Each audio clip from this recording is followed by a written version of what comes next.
আসসালামু আলাইকুম। আমি মোহাম্মদ শামিউর রহমান ট্রেডিং বাংলাদেশ থেকে। আশা করি সবাই ভালো আছেন। প্রথমেই বলতে চাই ট্রেডিং বাংলাদেশ ছোট পরিসরে ২ টি কার্যক্রমের সাথে যুক্ত আছে। একটি অনলাইন ওয়ার্কশপ সার্ভিস, অন্যটি স্টক সাজেশন। দুটোই নামমাত্র মূল্যে পেইড সার্ভিস। ২ ঘন্টার মাত্র ২ টি সেশনের মাধ্যমে এই ওয়ার্কশপটি ডিজাইন করা হয়েছে। স্টক প্রাইসের বেসিক ক্যারেক্টারিস্টিক্স এবং কিছু ইফেক্টিভ স্ট্র্যাটেজির কম্বিনেশন করে এই ওয়ার্কশপগুলো ডিজাইন করা। নতুন কিংবা পুরাতন যেকোনো ধরনের বিনিয়োগকারী এই ওয়ার্কশপে অ্যাটেন্ড করতে পারবেন। যারা প্র্যাকটিক্যালি ট্রেডিংটা হাতে কলমে শিখে রেগুলার ইনকাম জেনারেট করতে চান, তারা চাইলে ট্রেডিং বাংলাদেশের এই ওয়ার্কশপ কার্যক্রমে যুক্ত হতে পারেন। এর বাইরে যারা চাকরি, ব্যবসা কিংবা অন্য যেকোনো ধরনের কাজের জন্য রেগুলার এই মার্কেটটা ফলো করতে পারেন না, কিন্তু স্টক মার্কেটের সাথে কানেক্ট থাকতে চান, তারা চাইলে ট্রেডিং বাংলাদেশের স্টক সাজেশন সার্ভিসটা অ্যাভেইল করতে পারেন। এর বাইরে এই চ্যানেলে ট্রেডিং বেসিক্স নামে একটি প্লেলিস্ট রয়েছে। এটি মূলত ট্রেডিং শেখার প্লেলিস্ট। ক্যান্ডেলস্টিক এবং এর বিভিন্ন প্যাটার্ন, বিভিন্ন effective strategy, for example moving average trading strategy, upswing এর বিভিন্ন ফেজ এবং এই ফেজে ট্রেড প্ল্যান করার কোনো স্কোপ আছে কিনা, কিংবা বাউন্স ব্যাক ক্যান্ডেলগুলো কেমন হতে পারে, এসব সহ ট্রেডিং সংক্রান্ত বিভিন্ন বিষয়ের উপর ভিডিও দেয়া আছে। যে যেখানে আছেন সেখান থেকেই ট্রেডিং বেসিক্স প্লেলিস্টটি ফলো করে ট্রেডিং সম্পর্কে আইডিয়া নিতে পারেন। একটি প্রমোশনাল অ্যাক্টিভিটির অ্যানাউন্সমেন্টের মাধ্যমে আজকের ডিসকাশনটি শুরু করতে চাচ্ছি। শারদীয় দুর্গাপূজা ২০২৪ উপলক্ষে ট্রেডিং বাংলাদেশের নিয়মিত অনলাইন কর্মশালা 50% ডিসকাউন্ট আয়োজন করতে চাচ্ছে। অফারটি শুধুমাত্র এই প্রমোশনাল অফার চলাকালীন সময়ের জন্য প্রযোজ্য হবে। অর্থাৎ যারা এই সময়ের মধ্যে রেজিস্ট্রেশন করবেন তারা এই সুযোগটি উপভোগ করতে পারবে। এ সংক্রান্ত বিস্তারিত জানতে চাইলে স্ক্রিনে প্রদত্ত হোয়াটসঅ্যাপ নাম্বারে যোগাযোগ করতে পারেন। আলোচনার শুরুতে যদি ইন্ডেক্সটা নিয়ে বলি, সো ইন্ডেক্সের মধ্যে আজকে তো একটা বড় কারেকশন হয়েছে। সো কারেকশন যে হবে এরকম এক্সপেকটেশনটাই কিন্তু ছিল। সামহাও কারেকশনটা বড় হয়ে গেছে। তো বড় হয়ে অবশ্য একদিক দিয়ে ভালো হয়েছে, যেহেতু কারেকশনটা এক্সপেক্টেডই ছিল। আর ডাউন সুইং কমপ্লিট না হলে আসলে আপসুইং হওয়ার সুযোগ সৃষ্টি হয় না। সো এখন যে জায়গায় এসে ইন্ডেক্সটা দাঁড়িয়েছে এটাও কিন্তু ট্রেন্ড লাইনের কনভেনশনাল সাপোর্টের একটা জায়গা, কিন্তু এটা ব্রেক করে চলে যাবে আমার কাছে কেন জানি এরকমই মনে হচ্ছে। কিন্তু আমি চাই যে এখান থেকে সামহাও একটা proper bounce back candle generate করে সুইংটা উপরের দিকে যাক। এই জায়গা থেকে আগামীকাল কিংবা ২-১ দিনের মধ্যে যদি সাপোর্ট জেনারেট করতে না পারে, তাহলে এটা ব্রেক করে এই প্রিভিয়াস সুইংয়ের যে বটম সেই জায়গা পর্যন্তও কিন্তু চলে আসতে পারে। তো এটাও আমাদের একটা আইডিয়া রাখতে হবে যে এইখান থেকে ইন্ডেক্সটা বাউন্স করতে পারে। আর সামহাও এটা ব্রেক করে গেলে কিন্তু তার নিচের যে বটম এইটাকে আমাদেরকে কনসিডারেশনের মধ্যে রাখতে হবে। সো এত দূরে ভাবতে চাচ্ছি না। আগে দেখতে চাই যে এই জায়গা পর্যন্ত আসে কিনা, কিংবা এখন যেখানে দাঁড়িয়ে আছে সো এইখান থেকেই সামহাও একটা সাপোর্ট জেনারেট করতে পারে। সো অনেক সময় বড় ফলের পরে দিন কিন্তু বাজারটা ভালো থাকে। ভলিউমটা আগের মতোই আছে, একটু হয়তো বেড়েছে স্লাইটলি দেখা যাচ্ছে।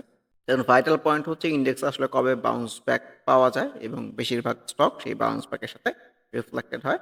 এটাই সবচেয়ে ভাইটাল বিষয়। যেহেতু আজকে কারেকশনের রিফ্লেকশন, বড় কারেকশন, তো বেশিরভাগ স্টকের মধ্যেই কিন্তু আমরা আসলে একটা কারেকশন টাইপ সিনারিও এক্সপেরিয়েন্স করব। আলোচনার শুরুতে যদি ফার্স্ট জনতা মিউচুয়াল ফান্ড নিয়ে বলতে চাই, আসলে সকল স্টকই তো প্রপার কারেকশনটা হয়েছে। সো এই মার্কেটে তো আসলে কারেকশনের শেষ নাই। আজকে শুধু কথা বললে কারেকশনই বলতে হবে। সো ইন্ডিভিজুয়ালি এই স্টকটাকে যদি দেখি, যের আগের আপসুইংয়ে কিন্তু অনেক রিফ্লেক্টেড হয়ে আবার ব্যাক টু দ্য প্যাভিলিয়ন যেমন ছিল অবস্থায় চলে আসছে। সো অনেক স্টকের মধ্যে একটু সময় দিয়ে আমার কাছে মনে হয় এখন ট্রেড প্ল্যান করার মতো অবস্থায় আছে। সো এই স্টকটাও যেমন এই জায়গাটাও তো একটা কনভেনশনাল সাপোর্ট, এটার কাছাকাছি চলে আসছে। ফার্স্ট প্রাইমের কথা তো বলতেছিলাম, এই জায়গাটা সুন্দর একটা কনভেনশনাল সাপোর্টের জায়গা ছিল, কিন্তু ব্রেক করে গতকালও একটা হাফ হার্টেড সিনারিও ছিল, কিন্তু আজকের রিফ্লেকশনের সাথে কিন্তু ও রিফ্লেক্টেড হয়েছে, নিজেকে ধরে রাখতে পারে নাই। আইটি সেক্টরের মধ্যে আমরা নেটওয়ার্ক কিন্তু বাজেভাবে রিফ্লেক্টেড হয়েছে। আমরা টেকের মধ্যে হয়তো খারাপ সিনারিও আমরা দেখব। আজকের মধ্যে উল্লেখযোগ্য ছিল ব্যাংক সেক্টরের কিছু অ্যাক্টিভিটি। ব্যাংক সেক্টর কিন্তু নিজেকে ধরে রাখার চেষ্টা করেছে। ফর এক্সাম্পল এবি ব্যাংকের কথা যদি বলি, মুভিং এভারেজ 50, সেই ধরনের ক্যান্ডেল থেকেও কিন্তু বাউন্স ব্যাক হয়। আপকামিং ডেজ খুবই ভাইটাল হবে। ইন্ডেক্স প্লে করলে ব্যাংক সেক্টর এখান থেকেও প্লে করতে পারে। একমে পেস্টিসাইডের মধ্যে যে ধরনের ক্যান্ডেল এসছে, ক্যান্ডেল খুবই ভালো। এই ধরনের ক্যান্ডেল থেকেও আপসুইং হয়। কিন্তু ইন্ডেক্সই তো ভালো প্লে করতে পারতেছে না, যে কোনো বাউন্স ব্যাকে তো আসলে খুব একটা ভালো ফ্রুটফুল হচ্ছে না। এডিএনটিএল ভলিউমটা কিন্তু ঠিকই অ্যাক্টিভ করেছে, সুইংটা উপর দিকে যেতে চাচ্ছে। প্রিভিয়াসলি যদি বলি এই জায়গায় ওর একটা রেজিস্ট্যান্স আছে, এর আগে সুইং এর টপ, আর একটু উপরে এই জায়গাটা একটা রেজিস্ট্যান্স আছে। তো কোন জায়গায় গিয়ে রেসপেক্ট করে এটাই দেখার বিষয়। অ্যাডভেন্ট যেমন এক্সপেকটেশন রেখেছিলাম, কারেকশনের ফ্লোই পাওয়া গেছে। সো একটা যদি বাউন্স ব্যাক কিংবা রিটেস্ট আবার পাওয়া যায় এখানে, এটা নতুন করে ট্রেড করার জায়গা হতে পারে। আসলে টোটাল ইন্ডেক্সেরই বাউন্স ব্যাক দরকার ইনফ্যাক্ট।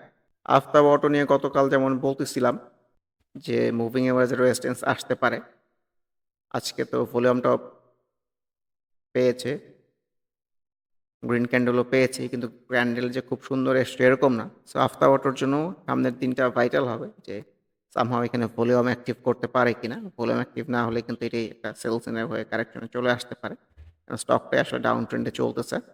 অগ্নিসিসের কথাও বলতে চাই, ও দীর্ঘই আপ ট্রেন্ডি জার্নিতে ও কিন্তু এই প্রথমবার মুভিং এভারেজ 50-র কাছে এসছে, ভলিউমটাও পেয়েছে।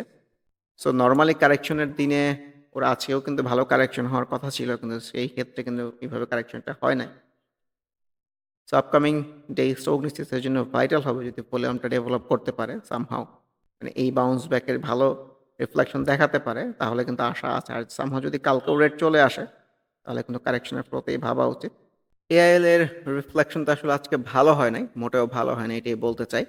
যে গতকাল যে প্রাইসে ক্লোজ হয়েছিল তার কাছাকাছিও কিন্তু প্রাইসটা যায় নাই। আর রিসেন্ট টাইমস যদি বলি, আমি এই জোনটাকে একটা সাপোর্ট জোন হিসেবে ছোট পরিসরে দেখতে চাই আর কি। আজকে কিন্তু এটা নিচে গিয়েও কিন্তু সামহাও উপরে ক্লোজ করেছে। সো এটা ব্রেক করে যায় কিনা এটাই দেখার বিষয়। আর ভলিউম যদি গেইন করতে পারে, আমার কাছে মনে হয় ছোট হলেও ইন্ডেক্স রিফ্লেক্টেড হয়ে একটা আপসুইং হতে পারে।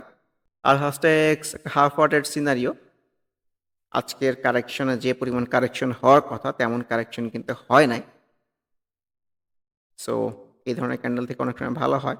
তো আমার কাছে কেন জানি মনে হয় যে ইন্ডেক্স প্লে করলে ডেফিনেটলি আলহাস্টেক্স এই জায়গা থেকেই এরকম একটা আপসুইং হওয়ার কথা। এর আগে যেমন একটা আপসুইং দেখেছি আমরা, এরকম একটা আপসুইং এক্সপেক্টেড। কারণ যেহেতু ওর কারেকশন কিন্তু হচ্ছে না, একটু কারেকশন হচ্ছে। ১৪০-৪৫ এই লেভেল থেকে এখন কোথাও ৳৩৫, এই 10% মতো একটা কারেকশন হয়েছে। ভলিউমকে কন্টিনিউ রাখতে হবে আরকি। যদিও ভলিউমটা ডিক্লাইনিং। দেখা যাক। আমান ফিডের কথাও বলতে চাই। ও কিন্তু এমনিতেই আছে অনেক নিচে। স্টক প্রাইসের নিচে শেষ নাই। আজকের যে সিনারিওটা হয়েছে, ও কিন্তু গতকালের ক্লোজিং প্রাইসের আশেপাশেও যেতে পারে। তো সিনারিও আসলে ভালো না। তো আগামী দিন এইখান থেকে কোনো রিটেস্ট টাইপ জেনারেট করতে পারে কিনা, একটু সাইড প্লে করতে পারে কিনা এটাই দেখতে চাই। এমবি ফার্মা সিনারিও কিন্তু ভালো না। এই মুভিং এভারেজ 50 কে ক্রসিং দিয়ে ফেলেছে ফাইনালি। পক্ষান্তরেই কিন্তু আনলিমা বেটার। এই চার্টে সবুজ আসতেছে। ভলিউমটাও গেইন করার চেষ্টা করতেছে। ভলিউমের ডেভেলপমেন্ট হলে সো ভালো করতে পারে। চার্টে সবুজ মানেই তো ভালো। এওএল এর যে কারেকশনটা হচ্ছে এটা কিন্তু এক্সপেক্টেড। এটাকে যদি আমরা ডাউন সুইং এর পর একটা হাফ ওয়াটের বাউন্স ব্যাক বলি, তারপরে রিফ্লেকশনটা ভালো না। নরমালি তো বাউন্স ব্যাকের পরের দিন ভালো রিফ্লেক্টেড না হলে সুইংটা হয় না। সো এক্সপেক্টেড হারেই কারেকশন হচ্ছে। অ্যাপেক্স ফুড দেখেন, ও কিন্তু একটা কন্টির মধ্যে ঘোরাফেরা করতেছে। তার বটমের রিসেন্ট টাইম যে ট্রেন্ড লাইন আছে, তার বটমের আশেপাশেই কিন্তু আছে। সো এগুলো তো সুন্দর ট্রেড প্ল্যান করার জায়গা। কিংবা একটু যদি নিচেও আসে, এখন আসবে কিনা, কারণ আজকের এই কারেকশনের দিনেও যেহেতু কারেকশন হয় নাই, তো নিচে আসার চান্স আমার কাছে কমই মনে হচ্ছে। নিচে আসলে হয়তো এই যে এই লেভেলটাতেও আসতে পারে, কনভেনশনাল সাপোর্ট যেটা। তো ট্রেড প্ল্যান করার আশেপাশেই আছে।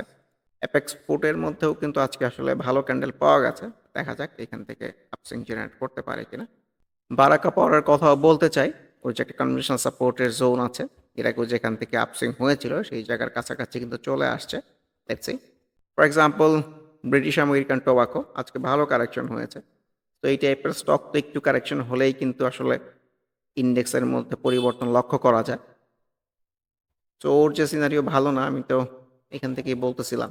তো এটাই দেখতে চাই এই ডাউনস্ট্রিমটা আসলে কোথায় গিয়ে শেষ হয়। তো এই টাইপের স্টক প্লে করা দরকার ইন্ডেক্সকে ভালো করতে চাইলে। বিউএস কেবলসের মধ্যেও তো নতুন করে আবার কারেকশনের ফ্লো শুরু হয়েছে, যেটা গতদিনই বলতেছিলাম। যেহেতু এই জায়গাটাকে ব্রেক করে চলে আসছে, ও কিন্তু আরও নিচের দিকে আসবে। বিডি অটো কারও যে একটা কনভেনশনাল সাইড জোনের মধ্যে ঘুরতেছিল, সাইড ট্রেন্ডের মধ্যে, তার বটমের আশেপাশ থেকে কিন্তু হাফ ওয়াটেড বাউন্স ব্যাক সিনারিও। বিডি কমের মধ্যেও যে কারেকশন হবে তা গত দিনের ক্যান্ডেলেই কিন্তু বোঝা গেছে। সো এখন আবার নতুন করে কারেকশনের ফ্লোতে ভাবা উচিত। বিডি ল্যাম্পসও সেইম, এই কারেকশনগুলা যদি বেশি কারেকশন হয় কনভেনশনাল সাপোর্ট কিংবা প্রিভিয়াস সুইং এর যে বটম এসব জায়গায় চলেও আসতে পারে। বিআইএফসি আমি তো এই ধরনের সিনারিওকে সেল সিনারিও বলতে চাই। ভলিউমটা অনেক বেড়ে গেছে। বসুন্ধরা পেপার যে আসলে ভালো করবে না এই সিনারিওগুলোতে কিন্তু বোঝা যাচ্ছিল। সো নতুন করে আবার কারেকশনের ফ্লো। ব্র্যাক ব্যাংকের কথাও বলতে চাই। আনএক্সপেক্টেড এরকম স্ট্রং গ্রিন ক্যান্ডেলের পরের দিন এই টাইপের রেড ক্যান্ডেল আসা ভেরি আনএক্সপেক্টেড। একটা সেল সিনারিও টাইপ আসলে ভালো হতো। মার্কেট তো আসলে মার্কেটের মতোই চলে। বিএসসি প্রচুর কারেকশন হচ্ছে। কিন্তু ইম্পর্টেন্ট পার্ট হচ্ছে যে ভলিউম আসতেছে। তো কারেকশনের শেষের দিকে নরমালি ভলিউম আসে। একটা আপসুইং এর পরে যখন আনইউজুয়াল ভলিউম পাওয়া যায় তখন কিন্তু আসলে একটা সেল সিনারিও হয়। এর উল্টা সিনারিওটাই আরকি। ডাউন সুইং এর পরে যখন ভলিউম আসে তো এক্সপেক্টেড যে ২-১ এর মধ্যেই হয়তো আমরা ছোট হলেও একটা আপসুইং দেখবো। বাউন্স ব্যাক ক্যান্ডেল আসবে। দেখা যাক এরকম বিষয় এখানে রিফ্লেক্টেড হয় কিনা। আবার একটু মনে করিয়ে দিতে চাচ্ছি, বর্তমানে ট্রেডিং বাংলাদেশ এর অনলাইন কর্মশালার উপরে 50% ডিসকাউন্ট অফার করছে। শারদীয় দুর্গাপূজা ২০২৪ উপলক্ষে এই বিশেষ অফার।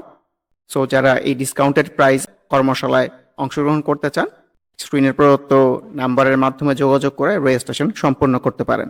আবারও মনে করিয়ে দিতে চাই, যারা নামমাত্র মূল্যে প্র্যাকটিক্যাল ওয়েতে ট্রেডিংটা হাতে কলমে শিখে রেগুলার ইনকাম জেনারেট করতে চান, তারা ওয়ার্কশপ অ্যাটেন্ড করতে পারেন। এর বাইরে এই চ্যানেলের ট্রেডিং বেসিক্স প্লেলিস্টের ভিডিওগুলো দেখে যে যেখানে আছেন সেখান থেকে ট্রেডিং সম্পর্কে আইডিয়া নিতে পারেন। এর বাইরে স্টক সাজেশন কার্যক্রমেও যুক্ত হতে পারেন। সবাই ভালো থাকবেন।